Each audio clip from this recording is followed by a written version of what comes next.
This is the Mobile Tech Podcast, brought to you by worldpodcasts.com.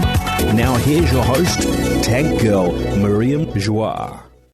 Brought to you by Qualcomm. Hi, and welcome to the Mobile Tech Podcast. I'm your host, Miriam Joie, and today is Monday, June 1st, 2026. We're in Taipei for Computex, and I've got Don McQuarrie here of Qualcomm. Hi, Don. How you doing? How are you? I'm good. Good to see you. I'm very excited to have you on because there's been a lot of going on with compute, and I feel like people just forget about compute, that Qualcomm is so involved. You guys have been doing this.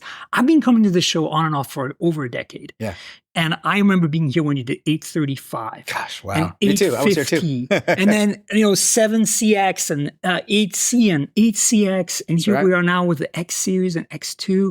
Yeah. And now you've got this Snapdragon C. So I want to talk about all that. Yeah, let's do it. Fantastic. Yeah. So I think there's some confusion out there about the positioning for Snapdragon C series, right? It is not Orion-based. It is cryo-based. It is cryo-based. And so it's kind of like, can you give us an equivalency of where this fits in? Like if you were to compare to a mobile chip. And the reason I'm asking you this is because the elephant in the room is MacBook Neo. Sure. Right? And I want the audience to kind of understand because a lot of people are making the parallel between mobile chip and compute for laptops nowadays because of that. Yeah. And it's not necessarily correlated, right? Correct. So I would start by saying, like, look, we're always looking for places in our portfolio to expand market. Right. And so we've gone all the way up to X2 Elite Extreme. Yeah. Where we've got some amazing devices from ASUS and other partners coming out, and the performance is just, again, industry leading, continues to be industry leading, even through this week, continues to be industry leading. But then we look for opportunities in market. And one of the opportunities that we saw was that some of our competitors and some of the options out there have sort of gone away in this sort of $300 to $500 range. And that's where sort of historically or typically Intel Celeron or Pentium and some of the AMD processors have lived. And they pretty much abandoned that part of the market. So we were able to develop Snapdragon C. It's a very efficient SoC solution for laptops in that price range. Okay. And so it's not really neo-compete. Right. It's really like about that entry level, 300-ish, that sort of entry level student, young student, streaming, doing basic things on your computer, first time computer buyers, those types of people. Right. That's where C lives. Right. And like you mentioned, it's not Orion based, it's cryo based. So we are taking a mobile architecture and we're enhancing it for the C platform and then putting it into some very cost effective designs. And we've got partners. I saw the Acer Aspire Air 15 yesterday. Yeah, exactly. They actually brought it out for me like as a pre-production so I could take photos of it being in the glass case. Right. And honestly, I think this is a great price point for a lot of people. My question to you is, I've been using the MacBook Neo because I'm a Mac user and I wanted to see like if it could hold up to my workflow with essentially last year's, bin version of their smartphone chip, like flagship. So it's like for them, it would be like the equivalent for Qualcomm would be like taking an 8 Elite base, like not Gen 5, because that was when and imagine like converting that into something and putting it into a laptop. Right. And so, and the performance I'm getting there is good. It's like matching my MacBook Air M2 from 4 years ago, roughly. Okay. But I can't see myself going lower than that. So I'm kind of wondering like, where when you talk to the OEMs, where they see this Snapdragon C fitting in, because if like for me, like the fact that I can still do DaVinci Resolve 4K video edits on the MacBook Neo is kind of amazing. Yeah, but do you think that'll be possible with something like Snapdragon C? Well, actually, where we see sort of neo compete is really with our Snapdragon X platform, right? Which is our entry level on the X series. It is a Orion based product, and that's got some serious and it actually performance wise, is much better. Yeah. And the price points will be similar. Okay. And there's also devices right now available, right? There's from HP and others that are ASUS much better value. A14. Yeah. That's one of my favorites. They're much better value. Yeah. They actually do more. They perform their touch screens. Like they're fully capable laptops with MPUs and AI capabilities that the Neo doesn't have. Right. Right. And so if you're looking for value for money and performance in that price range, there's a lot of devices that exist. And that's really where X lives. Got it. And of course we have X Plus and we have X Elite, right? Which goes up towards Elite the Extreme. Yeah. So the question to you is more like, because because, that's one of the things that Qualcomm's so good at. You have building blocks that you build your chips around, right? Like you could take a cryo-based architecture like the 8S Gen 4, right, for mobile, and say, hey, we're going to prioritize and add more NPU. Yeah. And we're going to add, more decode chips for streaming. Right. So now you still have a super efficient chip, but it's much more cost effective. Exactly. And so I'm wondering how much of that modularity you were able to apply to Snapdragon C to kind of make it still be usable. Because, as I said, to me, like I have a hard time going below Snapdragon X in my mind in terms of my use cases. Yeah. But at the same time, now we're looking at $300. Yeah. And we don't want people to suffer, right? No, we don't. We don't. We want to create affordable solutions, but that people can use. Right. And so that's really where C lives. We don't think people are going to be disappointed if you're looking to pay and buy a $300 PC, right? 2-in-1, laptop, clamshell, whatever it is. We think that you'll be really excited about the performance because and about the you've been able to modularize the chip. Whether it's GPU, like we've been able to kind of create a value proposition that we think fits within the price point and within the use cases that people are going to want at that price point. And from a marketing perspective, could you just have taken an 8S Gen 4 and told the Windows manufacturer OEM partners, hey, use this as a because they call it the same and it's the same chip. Sure. Like, would that probably make sense? It might make sense if you're only looking at that vector of it, but we have to make it work on Windows. Right. So there's some changes required. Yeah. So there's changes required. There's customization required. We don't want to just sort of recycle for the sake of recycling. Of course. We have to make it at least work for the use cases and for the users. And so there's things we had to do obviously to make Snapdragon C work for that use case, that value use case. Because I was wondering about that, right? Because I mean, and also there's a marketing angle, right? You don't want to use the same name potentially, right? No, absolutely not. Exactly. It makes it smarter. Yeah, because there is bespokeness to each chip that we make. But we want to scale. Right. We are now, as you mentioned, the history of us in compute. Man, I am so excited. I've been such a proponent of Windows on ARM and ARM-based compute for lightweight use, kind of bare bones and also thin and light and portable. Yeah. And the fact that you guys have 5G built in, right? There's another option that is available to Qualcomm products. That to me has been very exciting. And, I hate to say this, but as a Mac user, when they went ARM, I was like, oh my God, this is exactly what I've been wanting for. And, I still have my Microsoft Surface X, which has the QX1 chip that you guys collaborate with Microsoft. The SQ1. SQ1, thank you. Yes. I still have that. And you know what? With Windows 11, it still runs, and it still runs really great. That's great. Which is proof that, cryo-based is totally fine. Yeah. So, I'm super gung-ho. I'm so glad I could see the evolution of this, And then now, my question to you is, as an aside, Google Book. Yeah. You guys mentioned you're going to be a part of that. Yeah, we are. I'm curious, Snapdragon C for that? No, they're looking at our entire portfolio. Okay. Yeah, because there'll be different price points for Google Book. Of course. And so you'll see X Elite, X2 Elite based products. You'll see X Plus based products. And Google, they really want to have a full range. Got it. Right. This isn't the reincarnation of Chromebook. Right. Right. This is a brand new category. And because it's got heavily based, Gemini, it's going to need some. It's really going to be AI powerhouse. Okay. And if you're going and as AI becomes more agentic, right, those workloads, it's really important that not only are you going to generate those tokens in the cloud, but you can bring workloads locally because of cost.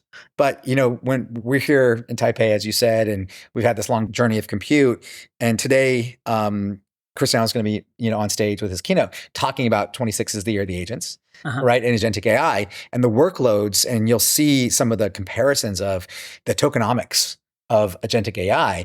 And one of the things that people are going to start to realize is that as you use agents to accomplish those tasks, right, you're going to generate tokens, and those tokens cost money. Yes. And so eventually, and this is why you see people stacking up 4 Mac Minis, right? And then trying to do inference locally because they don't want a huge bill at the end of the day from Anthropic or somebody like that. Exactly. So they're trying to bring the workloads on device or bring them closer to prem to you. And with X Elite, Extreme and X Elite, X2 Elite, et cetera, we're going to show the differences between cloud-based and hybrid on device-based workloads and the money that you can save. Oh, that's great. And the time that you can save by actually putting workloads where they are most efficiently done, which is, it's a small segment of the market right now. But as more and more people get comfortable with AI and using AI and then using agents to do things for them, this is going to become important to them. right? Because again, affordability is always always an issue, and unless Absolutely. you're up there just buying several $1,000 machines, I right, know, for it's business crazy. purposes or whatever. So so it's pretty exciting time. No, I think it's great. Random kind of side questions on the Snapdragon C before we continue on other topics. Sure. What does the C stand for? Compute. Okay, great. Right. It's like That makes sense. bread and butter compute. Right. Yep. And so naming is tough, Yeah, no, I know. That's why we just decided to go simple. Do you think that this is kind of a more of a long-term platform that you continue evolving parallel to X? Or is this just right now kind of solving an existing problem for the meantime? Like, I mean, I think our intentions are always to, when we introduce something into our roadmap, to have it live on. Yeah. Unless market changes, right? And then we might have to change it. Yes. Right. To keep up with the market conditions. So, the other thing I want to ask about is you mentioned Cristiano. Yeah. I ran into him in LA at a Mercedes event recently because, I cover automotive and I cover other parts. Right. So you have a big announcement this week at Computex on data centers. We do. With Dragonfly. Mm-hmm. Can you briefly touch on that? Because obviously, look, AI is everywhere. This show is full of AI. Everywhere I go is AI. When I went to Mercedes and I ran into Cristiano on a rooftop pool thing in LA, we talked about AI. So tell us a little bit about Dragonfly. Yeah, so we're using Computex on Cristiano's keynote today to introduce our new data center brand, Qualcomm Dragonfly. And there'll be more details on the brand, the architecture, the roadmap for our data center solutions at our Investor Day coming up on June 24th in New York City. Cool. So you should tune in. But we're using this opportunity to tease the brand. And it's a beautiful, amazing brand. We're very proud of it. And I would make it an analogy of, in a sea of sort of darkness of data center brands, we are going to be the light. Awesome. And so you'll see that come through. You're going to be the Jedis? We're going to be the Jedi masters of the data center. I love it. And you'll see a little bit of a tease today and a reveal of a, amazing sort of physical manifestation. Yep. And then it'll be a wet your whistle for Investor Day on June 24th. Fantastic. So super excited about Dragonfly. So tell us real quick, like, where do you position it? Because I don't know much about data centers, but I presume that, NVIDIA is a big player in there, Intel's a big player in there, AMD is a big player in there. So like, are you like, Marvell. Are you putting yourself in there like in that? Yeah. So and you'll hear this in Cristiano's keynote. We're sort of talking about AI and agentic AI in the context of the compute continuum. Okay. And that goes from, milliwatts all the way to kilowatts. Yep. And, just so happens that we play across that entire continuum. Yep. From the smallest wearable device all the way through to a data center rack. Yep. And on the inference side. So where we're squarely entering the data center is an inference, and that inference side of the data center, which is becoming more and more important. People used to talk about training. It's really about inference and tokenomics and cost effectiveness and TCO and all those types of things. So we are making a really strong play across all three vectors, right? Across custom silicon, across ASICs, as well as agentic accelerators, and as well as CPU. You know what gets me excited about all this is that Qualcomm started off as ARM, super power efficient, super, as small as we can, and now you can grow. Mm-hmm. Whereas the competition, they started big and they can shrink. A lot harder to go from big to small. An edge, and I kind of love that. Yeah. Because, ARM rules the world. I've been saying that for 20 years, and people are not listening. And now they're listening because they're like, oh, MacBook Neo, and oh, Snapdragon C, and oh, Dragonfly. What else is coming up from Qualcomm in the next few months that we should be looking forward to? Yeah, it's going to be a busy summer. Yeah. Right when we get back from Computex, we got AWE, right? Which is a big show. SAR, VR, all the R's, AR, MR, and then from there we go into our Investor Day, right? June 24th. I mentioned that. We've got a big summer coming up with some smartphone launches, and then right on the heels of Computex tomorrow we have Build.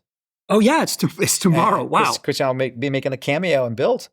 Tomorrow. So busy man. We digital twinned him, and he's just going to be in both places. So no, I'm just kidding.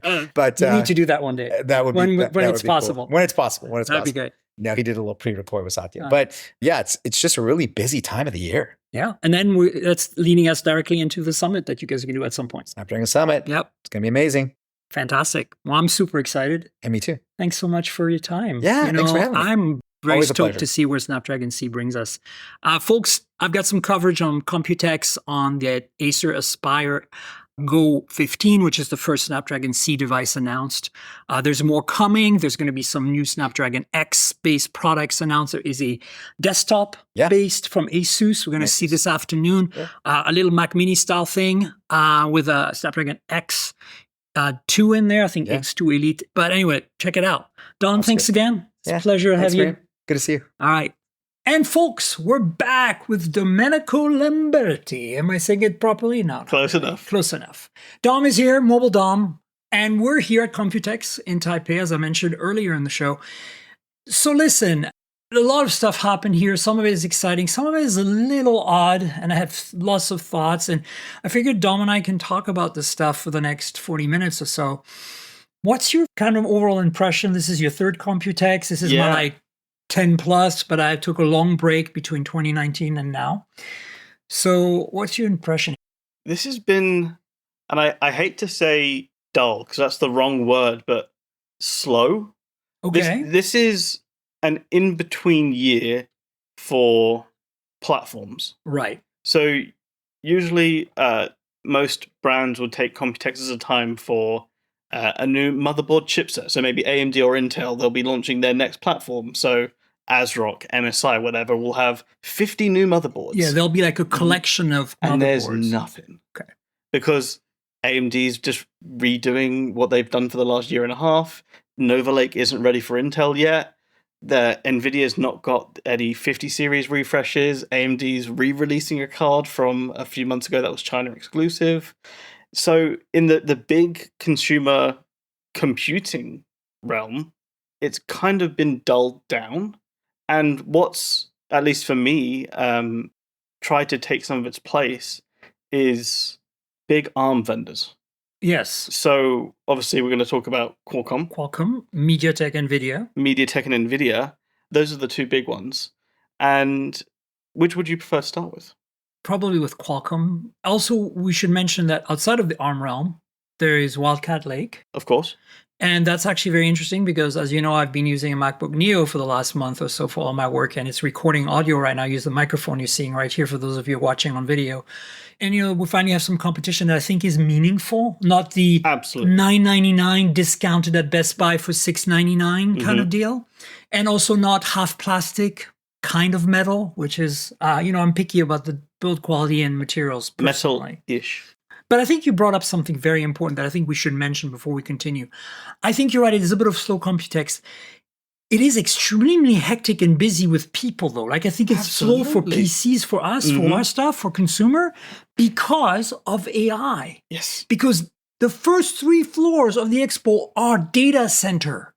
And AI is plastered everywhere. And I mean, look, I'm not naive. I'm not surprised. No. But I really thought this being the land of ASUS, the land of Acer, the land of HTC, the land of, Foxconn, the land of TSMC, that we would be focusing on more consumer-based PC. Now, don't get me wrong, data centers obviously very important, AI or not, and ARM is eating the world, which is, I've been saying for 20 years, and it's now eating the data center world. Awesome, I'm on board.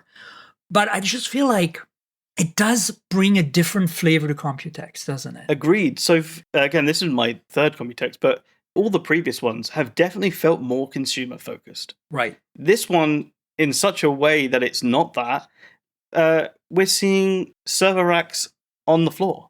We're seeing that Jensen signed server racks in gold markers. We're seeing, Delta is out here showing off their new PDUs, power delivery units, for racks. Yeah. And it's like... I remember my first Computex was when NVL72 was announced. And one of the things, I was walking around the show floor, and there was a company whose name I'm forgetting, it's not important, but they were showing this water cooling setup, which was gigantic. It was like 3 rack units wide. Wow. Could cool 88 whole kilowatts. Jeez. And then 2 days later, NVIDIA announced NVL72 at 120 kilowatts. Yeah. Yeah. And these power budgets are just ballooning. I mean, it's crazy. But look, we're here to talk about the consumer-facing stuff we saw, and primarily the for me as mobile, it's going to be laptops that I'm focused on. But also, I have an affinity for small, power-efficient computers. So maybe Mac Mini competitors, things like that. And so the first thing I want to talk about, and the thing that I'm 3 days into the show now, the beginning of this podcast with Don McGuire of Qualcomm was recorded actually 2 days ago. So I've had time to digest a little more our conversation about Snapdragon C series. And I have mixed feelings here because my first thought is this, okay? Neo here is about as low as I feel anybody should go. Is that in a performance sense? In a full computer usability sense. Okay. Like, I'm not talking about if you're just in Google Docs, a Chromebook at $200 might do the trick, even though the ergonomics of the keyboard, display, and trackpad are going to be compromised. So I'm including a bit of both. I'm talking about performance, but I'm talking about also the user experience as a whole. The fact that this thing has a good keyboard, a good bright 500 nit display, even though it's not 120 hertz or anything, a good trackpad, enough usable, arguably enough usable ports.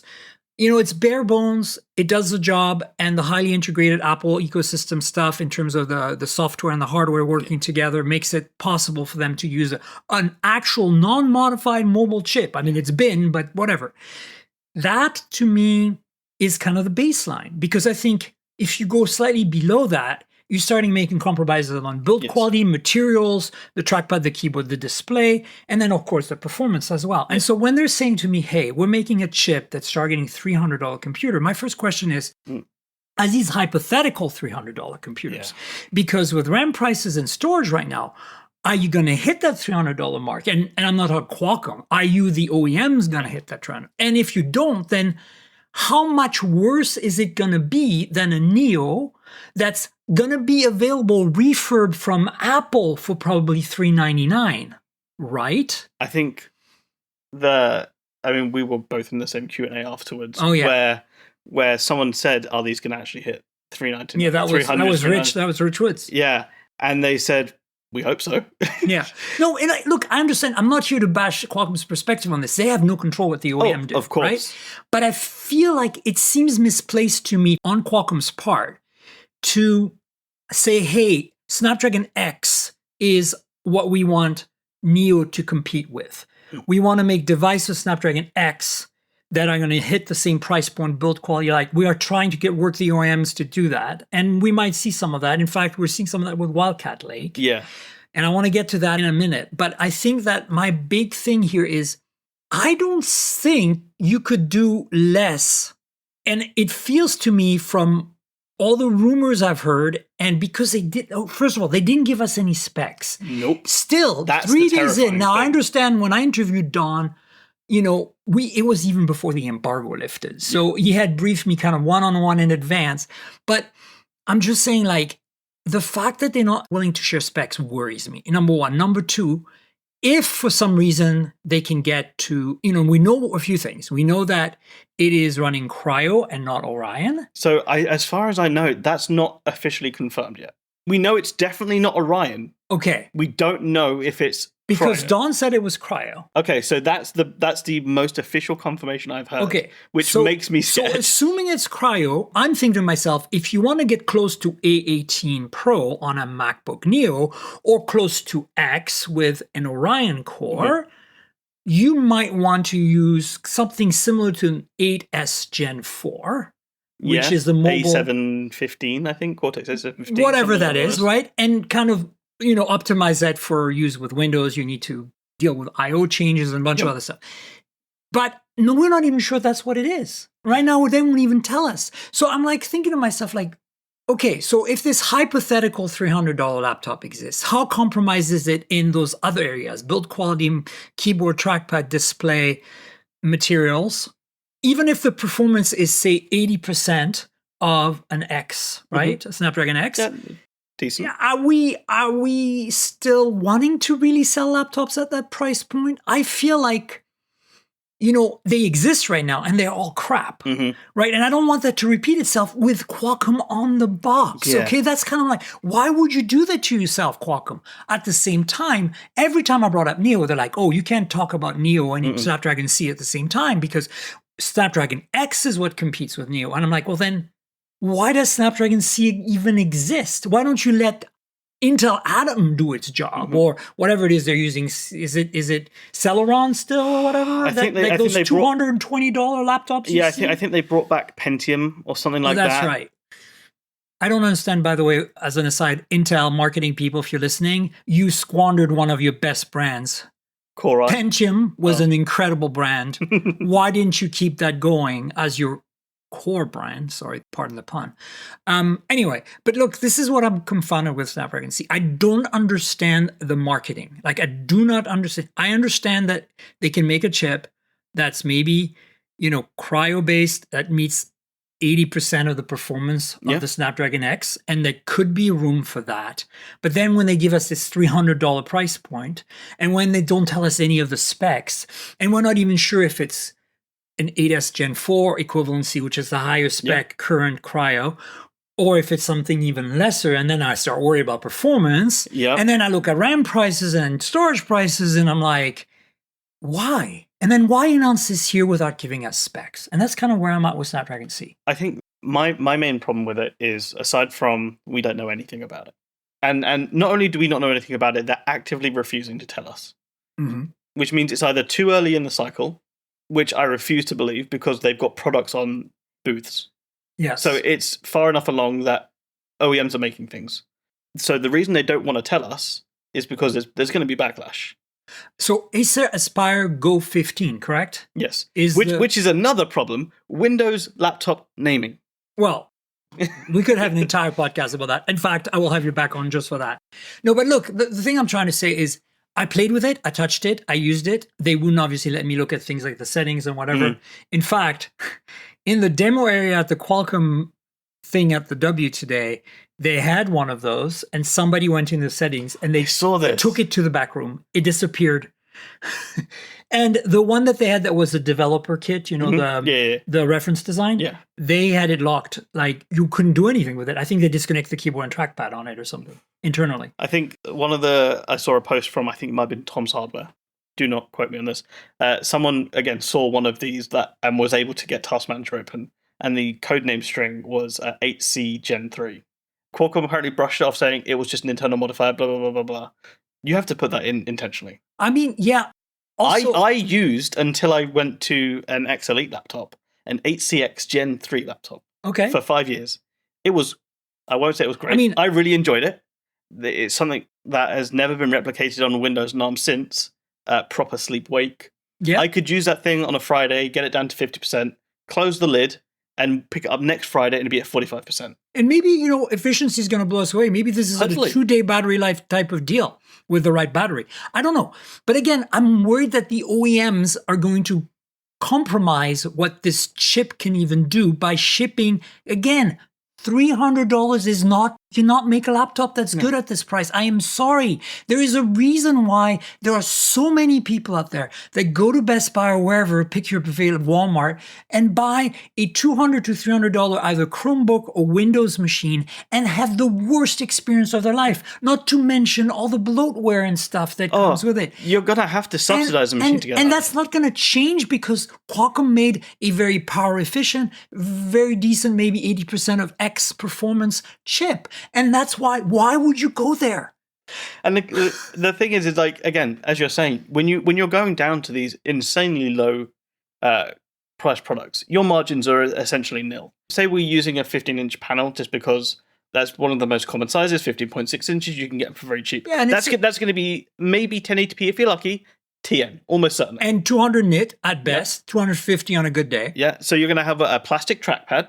There's going to be a diving super board. Flexy. Yep. You're going to have bad keyboard. Oh, horrific deck flex. Correct. You might get one, if you're lucky, USB 3 port. Correct. Probably going to be the Type-C.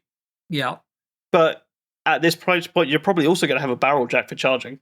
Oh, God. And well, now that the EU is forcing it, one of those USB-C ports are going to have to charge your laptop. Yeah, I mean, like at most laptops with a barrel jack, you can still charge by USB-C. But probably at 18 watt or something. Yeah, it's malicious compliance levels. Yeah, right. You're right. But yeah, look, I that's what I don't like. I'm not against the idea of making a more efficient chip, even if it's cryo or whatever. But like, please give us some numbers so we can understand the marketing here. Give us some reason to get excited and not worried. Yeah. Like that's how I feel right now about this.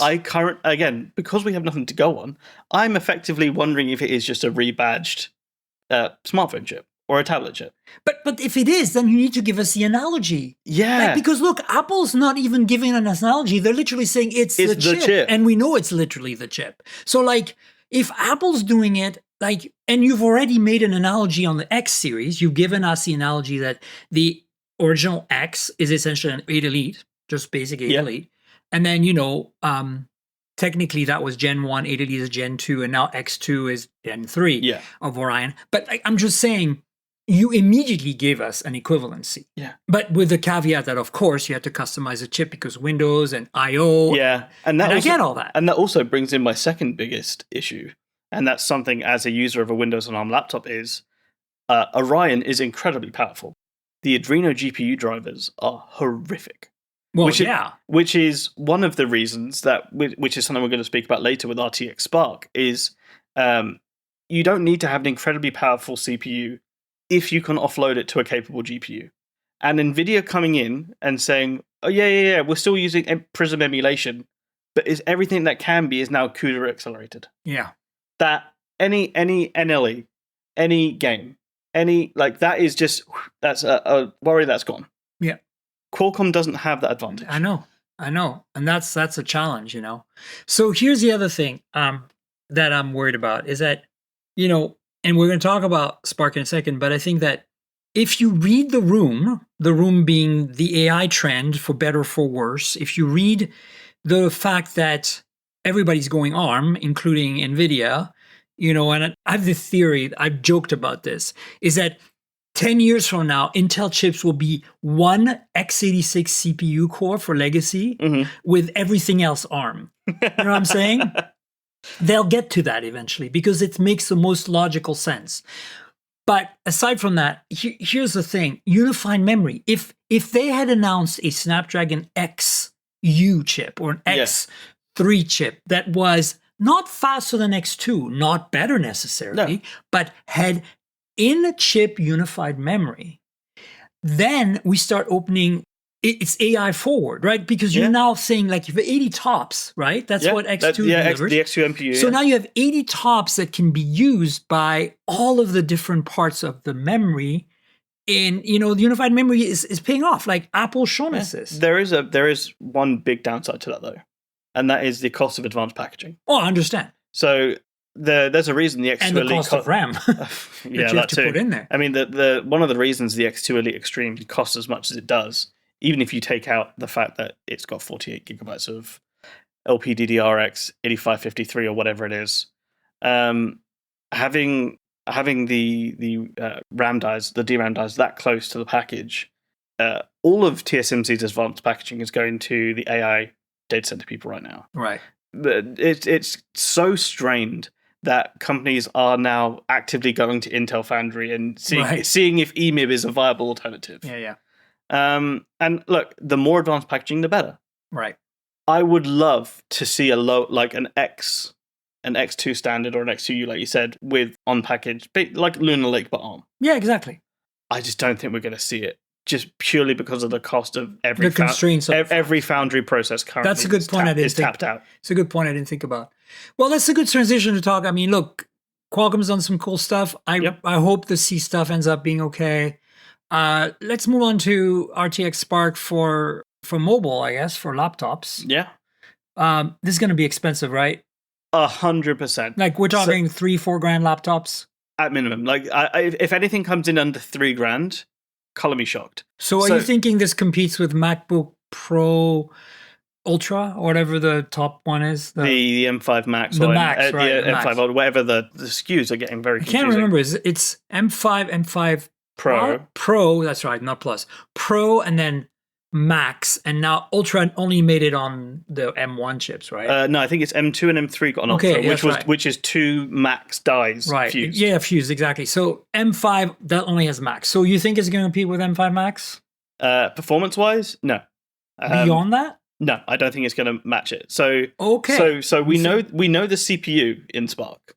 So for Is people that that don't know, Dimensity 9500 type or better?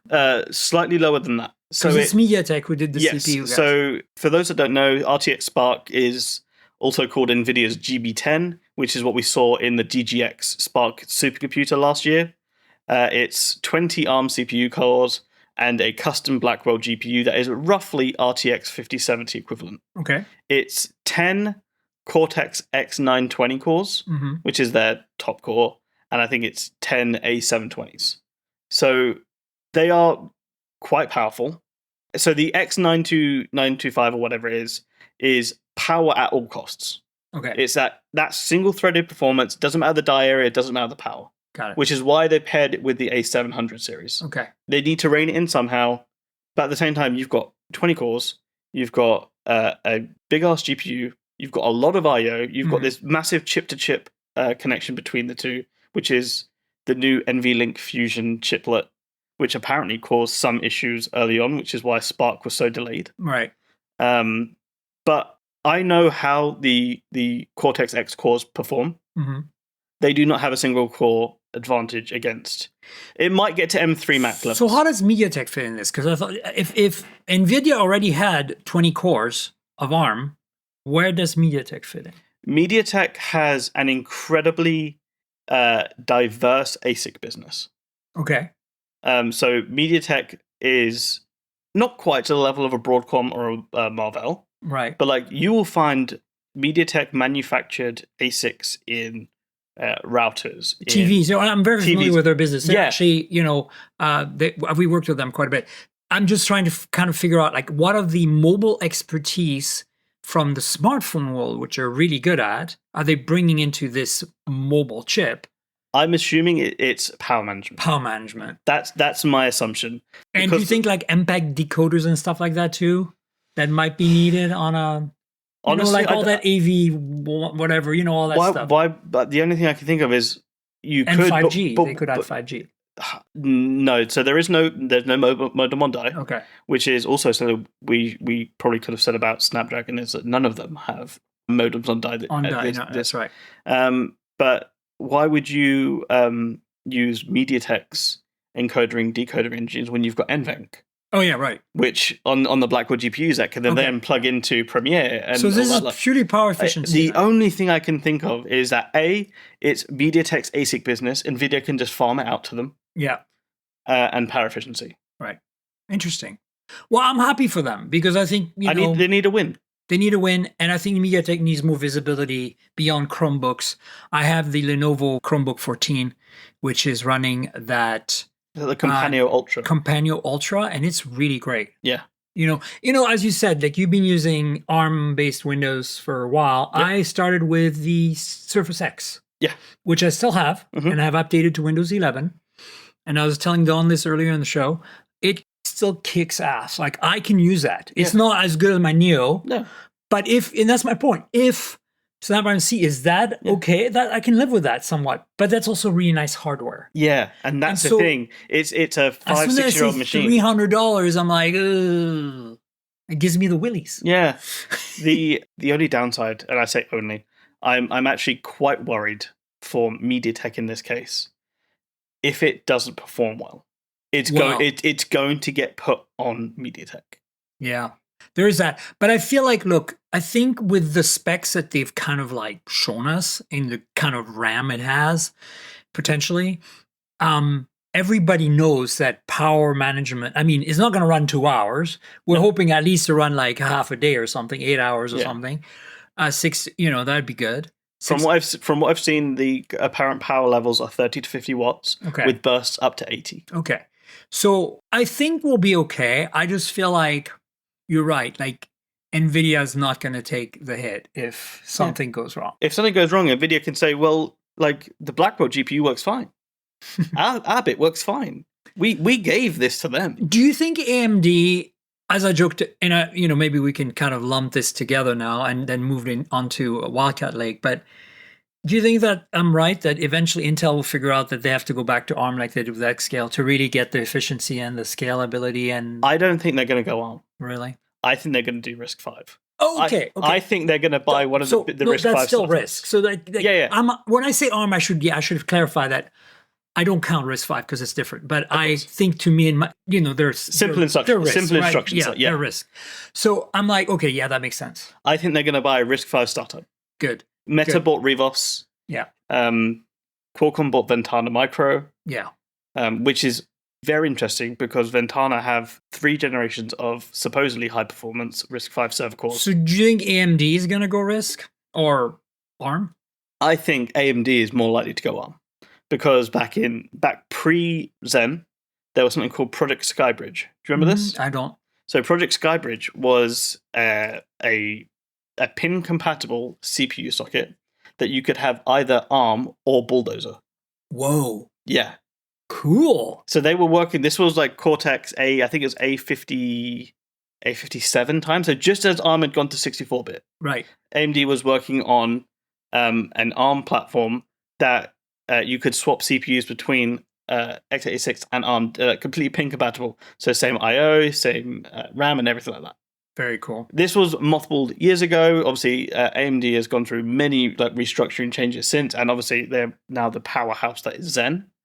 So they don't really need to do ARM currently. They have very high performance Zen 6. Everything we've seen from it is incredibly impressive. Mm-hmm. I would personally love to see a hybrid ARM. Yeah, me too. AMD CPU. That'd be great. So Intel and Wildcat. Look, I'm going to preface this with, I don't know much about Wildcat Lake. You can fill us in. I'm looking at, again, more the experiential side. Like, I finally touched that Acer Swift Air 14. It's so nice. And it's the first, so far, a few laptops from ASUS and from Lenovo have met what I consider my standards of MacBook quality in terms of build and materials. The A14 from ASUS, which I have in my bag here, being the closest affordable build quality. I love the A14. I love the A14. So it's the closest to build quality materials at a price point that is reasonable, MacBook Air price point. And so that impressed me. Some Lenovo laptops have been like that too. This is the first Acer laptop.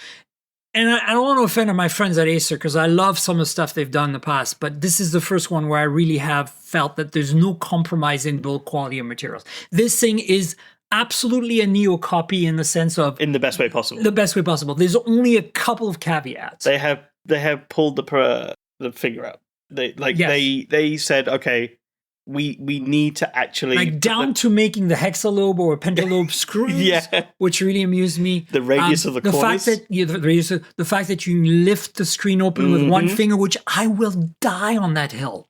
Like the number of times I open a Windows laptop and the thing doesn't want to open, and I'm like, I guess I've been using Macs for 20 years and I'm so used to it.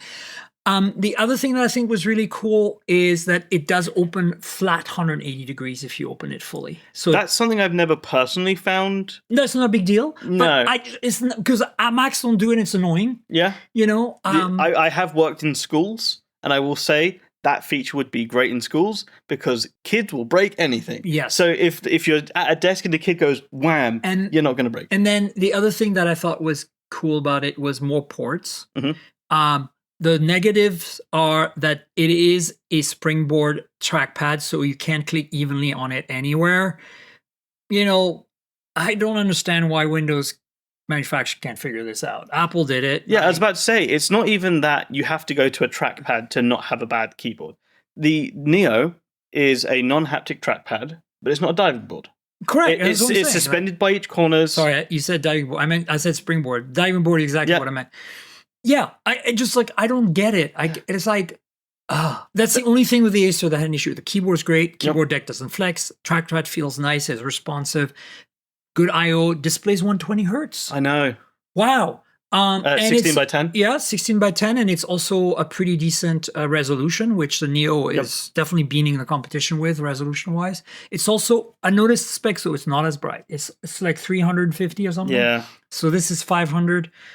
And to me, that makes a difference, to be honest. There is a threshold where I think it matters. And I think 350 is probably the base. Yes. Anything above that, gorgeous. Anything lower and you I feel kind it. of honestly feel like, having come from an M2 Air to a Neo, that this Neo panel, first of all, the fact that it doesn't have the B3 gamut, I don't even notice. I've edited photos on this and they're perfect on my better displays. The second thing is, it feels brighter than 500 nips. Yeah.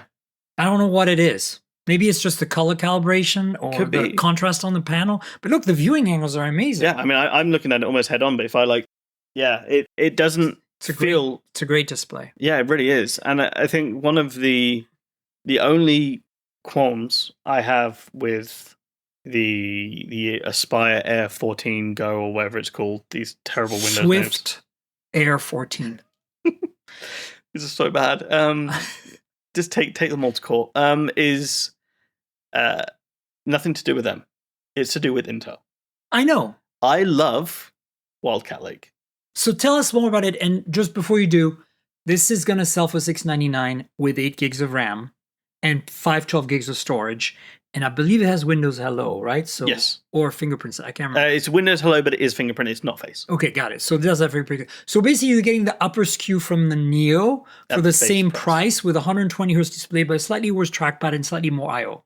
I think it's very competitive. Yeah. So Wildcat Lake, first of all, is it a new thing or is it recycled? Is it, super power efficient as well? Or what should we know about it? So Wildcat Lake is Intel's new, I don't want to say entry level, because there are still going to be things below this. Of course, but you got to hit those $300 somehow. Clearly. Ugh. But it's what I've been calling Baby Panther Lake. Okay. So Panther Lake is the new performance stuff. It's the Core Ultra series from Intel. It's on their new 18A process node, so it's their effective 1.8 nanometer, whatever. So that's Panther Lake. Wildcat Lake is slightly cut down. So you still have, I think it's two P cores, 6 E cores, and 4 LP cores. Interesting. LPE cores in the base die. But it's still made on 18A, which is incredibly efficient with low leakage, and it's got a pretty big Arc GPU. Okay, I was going to say, GPU is pretty solid. And what Intel has said they're aiming for is the 5-year office laptop market. So this is all the companies that buy laptops in a 5-year rotation.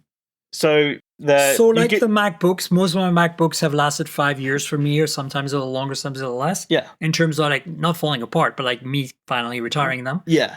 So they're aiming for a 5-year life cycle on this. Yeah. And build quality and materials should meet that. Yep. Battery, who knows? But will Windows 11 or 12 or 13 or whatever it is by then still run competitively on this chip, you think?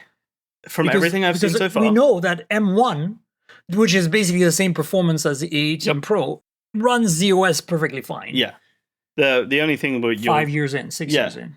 From everything I've seen of Panther Lake and Wildcat Lake, I'm cautiously optimistic.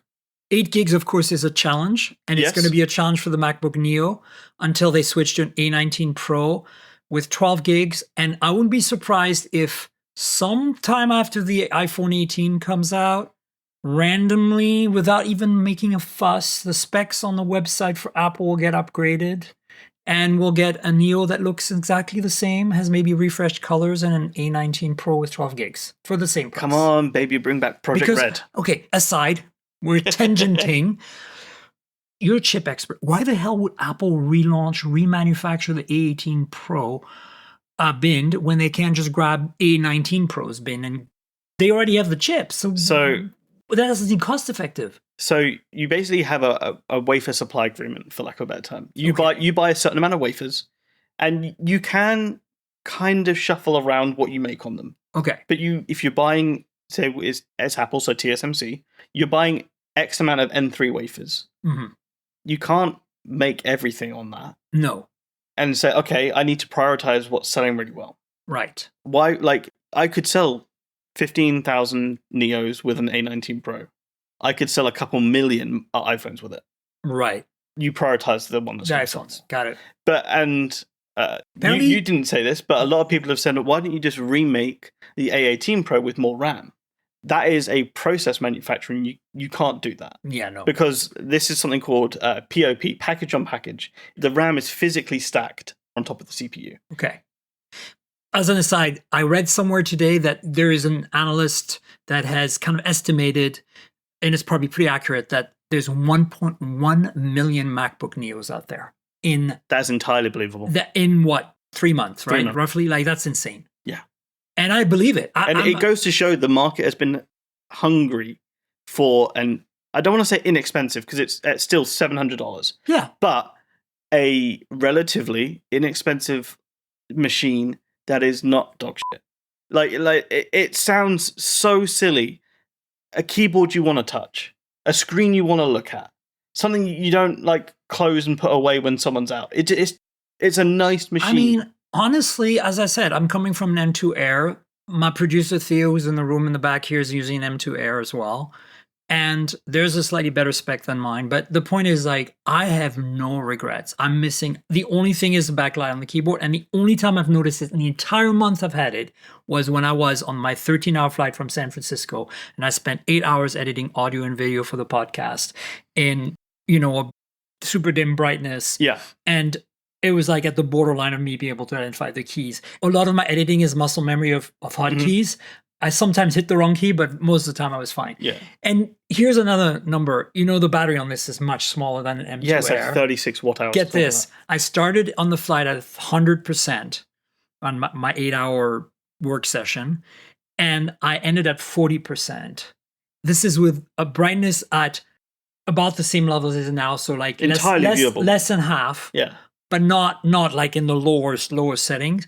So I could see the keyboard and Wi-Fi off because the Wi-Fi was terrible on the flight and I didn't need it anyway. I refused to buy it online. All my stuff was offline. Well, I get it for free. Fancy. But I was working local, right? Mm-hmm.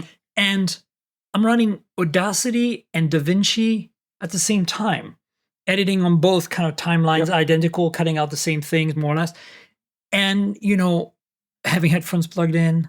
And the thing is just like, the battery is like, the gauge didn't move. Like, I couldn't believe when I finished. And I was like, there's so much 4 left. hours left on my flight and I've got 40%. Like, holy crap. Like, to be fair, that's about the same as my M2 Air when it was brand new. Yeah. And my M2 Air now is at like 90%, so it's still pretty decent.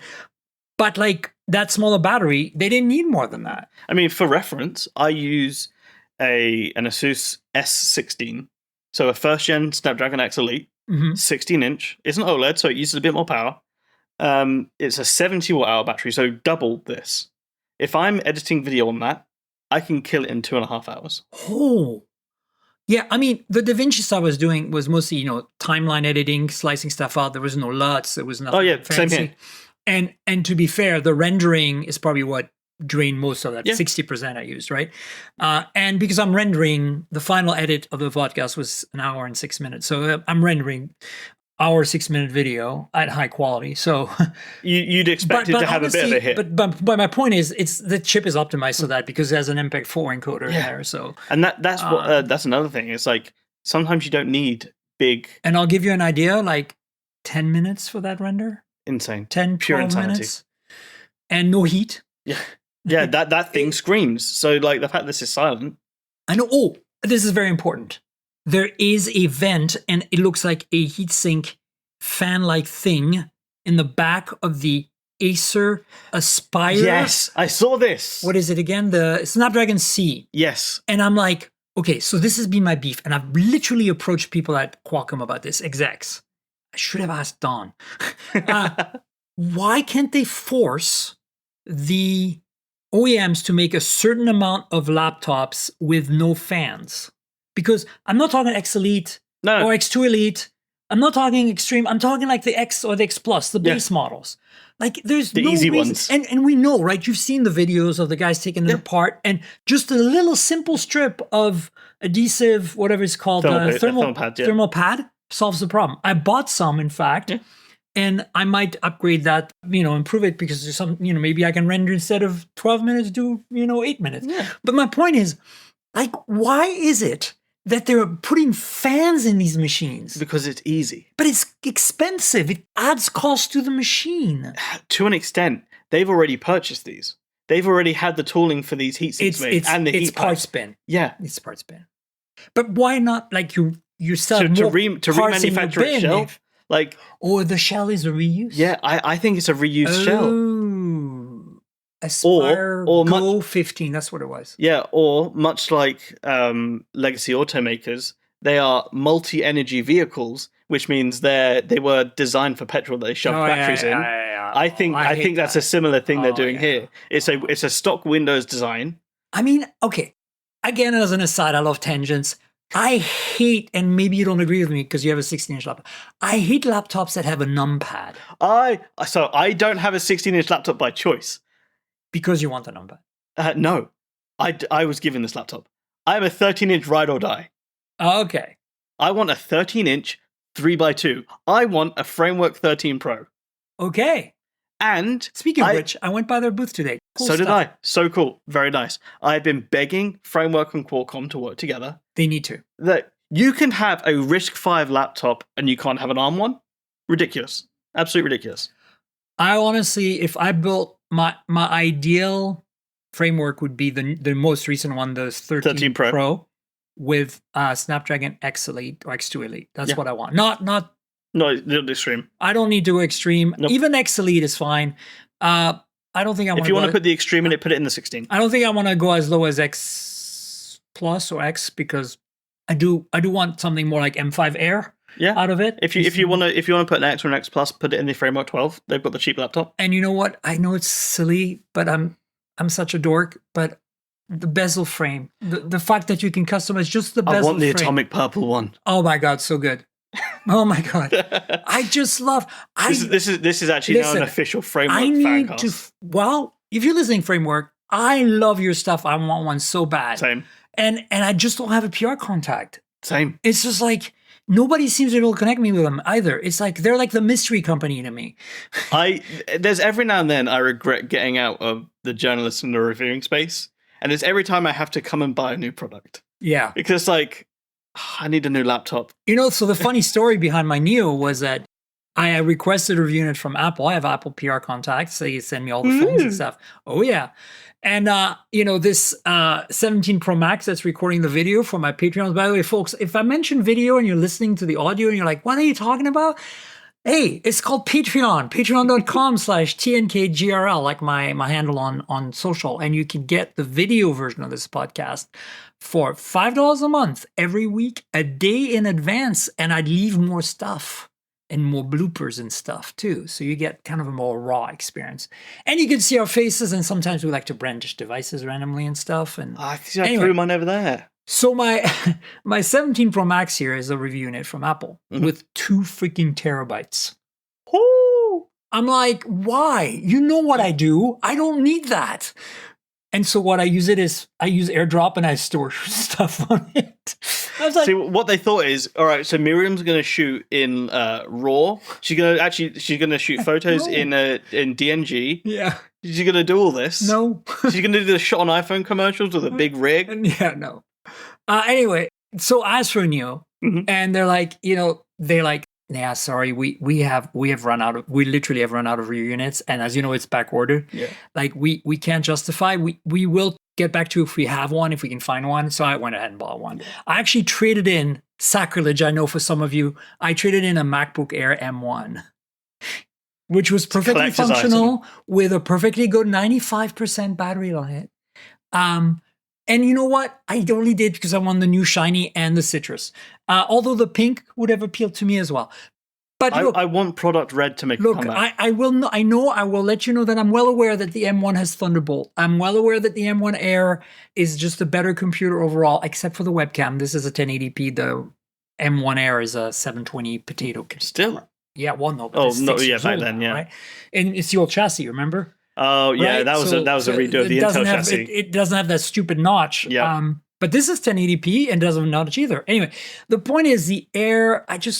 That Air lasted me 2 years as my main machine. Then Theo had it for a while. Then the display broke. Then we got the display replaced, Apple Care and stuff. And then I was like, at that point, we're both on M2s. Yeah. And it sat there as a spare computer on the shelf doing nothing. And that's why the battery's still good, because I would randomly charge it every now and then. And I'm like, it's the perfect trade-in computer. And guess what? I got $350 for it. Damn. That paid You got this half price. Exactly. So insane. I was like, okay, this is worth it for me. And the guy when I returned it, I physically returned it in person. He's like, wow, this M1 Air is like brand new. I'm like, well, no, it isn't. I just kept it clean. And a techie who knows how to keep clean. What is this? And now we have my M2 Air is just sitting on a shelf for a while now. Until I decide to go back to it because I'm missing the backlight or something. But like the Neo, I don't know. It's like every time I think of getting myself a better Mac, I'm like, it shows you how good it is. I don't need more. Like, I'm sorry. Like, why would Apple, I could probably get a from Apple, but why would I spend money on okay, so if I go M5 Pro, like base M5 Pro, the only thing I get as a benefit that I really care about is 120 hertz and the better display. Yeah. The Pro Motion. And ports, of course, that's nice, but I don't need them. Yeah. I lived with a 12-inch MacBook for 5 years as my main mobile travel computer. I learned to use a computer with only 10 tabs open at any given time. You used a Core M for 5 years? I rendered video in iMovie on that thing. No problem. I can handle it. To be fair, I still have it because this is a collectible. Did you get the gold one? No. I still have it because I got the first gen, and so I have the worst one. to be clear. So yeah, first gen butterfly keyboard. Oh, my butterfly keyboard never failed. Oh, the battery's still at about 80%, which is incredible after 10 years. Yeah, I charge it. I don't like that. I still charge it on a regular basis. Yeah. It's still running some version of the OS that can run 32-bit apps. So that's like 3 generations ago at this point, or at least. Yeah. Anyway, it's great. I still pull it out every now and then. I'm going like, oh, nostalgia. But look, it had one port, so I can handle the ports. Yeah. But the point I'm trying to make is either that. So M5 Air would probably be the logical thing for me right now if I really wanted to upgrade. Because M2 Air, I could use a bit more oomph every now and then. Yeah. Like more tabs. Like right now I'm still running capping myself off at 20 or 25 because I'm self-control is good though. Unlike my producer who likes to open 50 tabs. I may have crushed Windows earlier today because I had, I think, 36 banked tabs. Oh, boy. Many of which were video tabs. So I was doing research. All I'm saying is that, I'm used to powering it down if I have to. But I'm not using my Neo like that. I don't have to compromise. Yeah. Anything else you want to talk about that you think you're excited about for Computex? Honestly, it really is just Qualcomm. Dell XPS 13 at $699. No, you're right. That's way better. Talk about. That's the way better. So Wildcat Lake. I couldn't find it. I didn't find the Dell booth. I don't know where they are. I don't think they had it on a booth. I think it was just if you went to their Intel. event. Yeah. Oh, okay. Yeah, I didn't go to the event. So for those that don't know, Dell has relaunched the XPS brand a couple of years ago. Finally. So a couple of years ago, they very foolishly got rid of Inspiron, XPS, and whatever the other one, Precision, and they replaced them with Pro Plus and Max. It was horrific. It was really bad. A lot of people tried to justify it. I was at that event in New York. It was a nightmare. Yeah. And late last year, Dell said, we done goofed. We're bringing back at least XPS. Good. So we have XPS 14 and 16 currently, but they never redid XPS 13 until now. So Dell has brought back the XPS 13 with Wildcat Lake for what price? $699. $699. Now, this is 8 gigs. It is 8 gigs. It's 512. And that has Windows Hello. That does have IR Windows Hello, yes. And so is it, I haven't touched it, so is it as good as the Acer? Like, is it full metal, no plastic anywhere, like a MacBook Neo? I'd say it feels air level. And is it haptic or is it springboard? If it's a diving springboard, it's the best one I've ever felt. Okay. And the keyboard is probably pretty good because it's Dell. Yeah, I didn't like the last generation XPS 13 where they went to like the big island. Yeah, no, I don't like that either. I like chiclet. Yeah, I prefer the previous gen, but this felt pretty good to type on. It does only have 2 ports. It's Thunderbolt 4 on each side, I believe. Whoa, pretty good. And no headphone jack. Oh, so it's just 2 Type-C ports. Well, that sucks. Yeah, I didn't get a chance to test the webcam. It's not a deal breaker. In terms of display, what are we looking at? I think it's 13.2 inch, 1200p. I think it might be 120. Oh, okay. I will double check, but could probably the same panel as Acer. Probably. All right. So that's a wrap. I think we've covered everything that we cared about. Look, folks, there's going to be more. If I need to bring some back next week, I will. But, Computex was interesting. I just have a lot of trepidation around Snapdragon C. And considering Snapdragon as our sponsor this week, I just, I want some answers. So stay tuned because we'll have that at some point.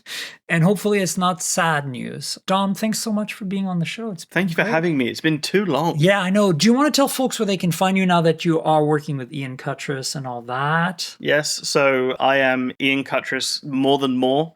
I am his videographer and video editor. I edit and shoot the weekly AI hardware show and all his normal videos. You can find me at mobile_dom on pretty much every important social media. I still have my Twitter, although I don't use it. You can find me on Blue Sky, Instagram. I occasionally Threads. Yeah, I occasionally remember to post on those places as well. Yeah, just hit me up. I don't bite. Folks, you should follow Dom on the socials and watch the videos that Ian and Dom are making because they're great. It's very nerdy. I'm warning you, but it's great. And I'm very nerdy, and you're very nerdy, so it's great. Folks, you know where to find me. I'm at Tankgirl, TNKGRL. That's my handle pretty much everywhere except for TikTok, where you had my year of birth, which is 6'9". But I'm mostly active on Blue Sky, Threads, Instagram, probably in the reverse order. But, you'll find me everywhere. So if you want to comment on this podcast, chat with me and Dom on the socials.